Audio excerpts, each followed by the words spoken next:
Okay, welcome back to the show. Welcome back from the Stade Mohammed Stadium in Casablanca, Morocco, where Burkina Faso has played a goalless draw with Equitorial Guinea. First half of that encounter, and it's good to have you back to the show. I'm DIDI PHINA OJOGWU. I've got my resource partner in the program. Martis GIADOM is a seasoned journalist with the famous Radio Rivers in Port Harcourt, and he's also the CEO of Reuters International. Good to have you, Martins. It's a pleasure. Welcome to AFCON Live Studio. It's a pleasure to be in the AFCON Live Studio. Exactly. It's the 18 now is the Nations Cup that is in Morocco, and Nigerians are more expectant of the how their team is going to fare, especially the Super Eagles. And we were not so disappointed yesterday. What happened was that Nigeria expected a more robust. Nigeria is just like a good playing team, but not minding how much you score or how many goals you score. The most important thing is we got the victory. Yeah, Nigeria is like robust. Yeah, robust. But what we had yesterday was a 50-50 team for fans of the Super Eagles, where we were able to like beat our opponent, the Tanzanians, by 2-0. I think we got 2 points, and though we're not 2-1. Though we're not topping in the group, we're second after Tunisia. We're able to score more goals in their own encounter. All right, Martins.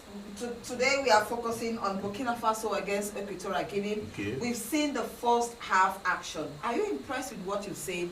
If you look at statistics, Burkina Faso have never won the African Cup of Nations. Yeah, they came very close in 2013 where they played the finals with Nigeria. The lost out by just a lone goal. I can't forget that Burkina Faso team, well compact team compared to what they have at the moment. Although they still parade a lot of players who ply their trade in Europe.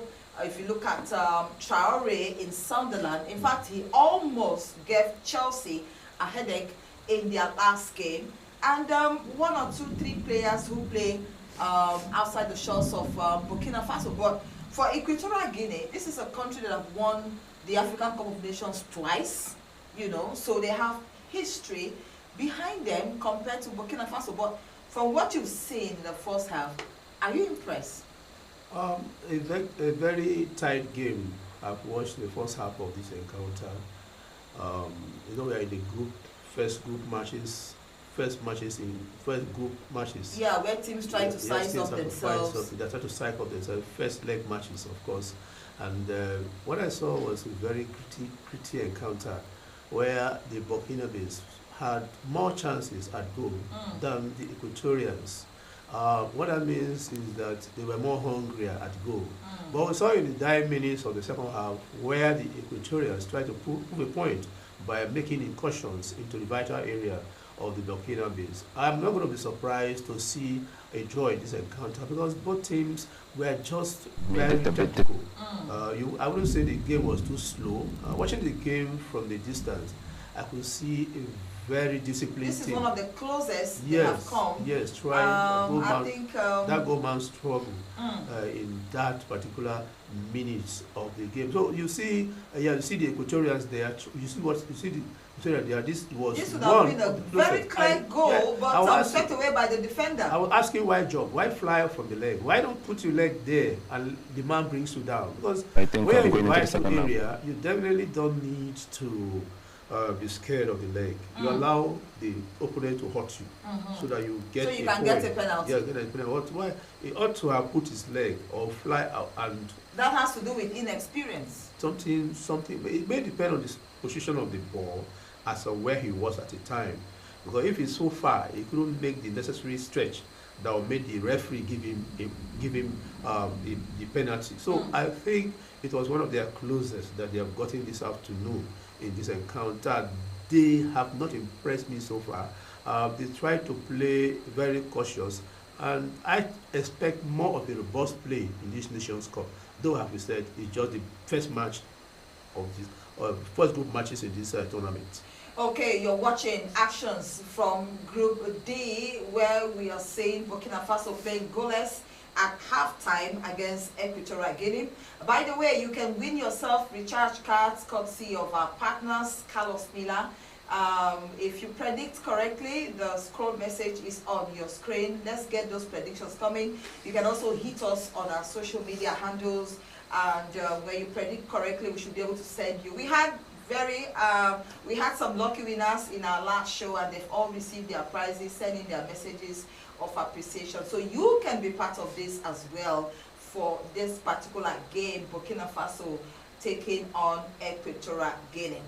All right, we'll take a break. When we come back from the break, we'll be looking at how the second half should pan out. And of course, we'll take a little deep at what happened yesterday against the Super Eagles. It's been goals all the way in Morocco as compared to the other African Cup of Nations where the first round matches are always very crunchy. So let's do that break. We'll be right back.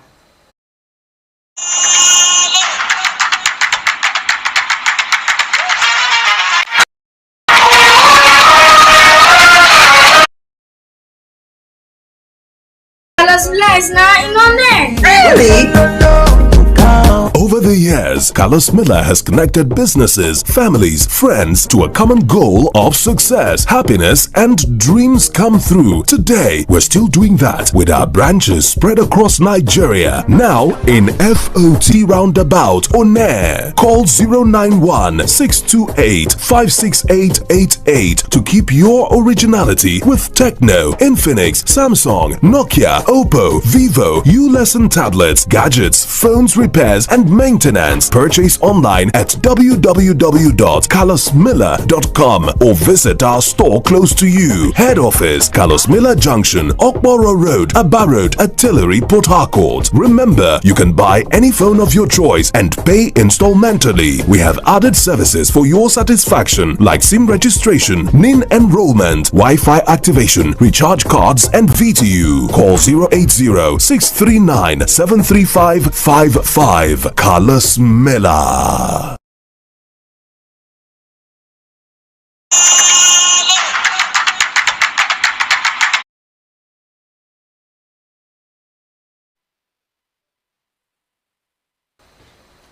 Okay, welcome back to our live studio right here in RSTV Port Harcourt. Wherever you're watching us from, you can also see us on GoTV channel 142.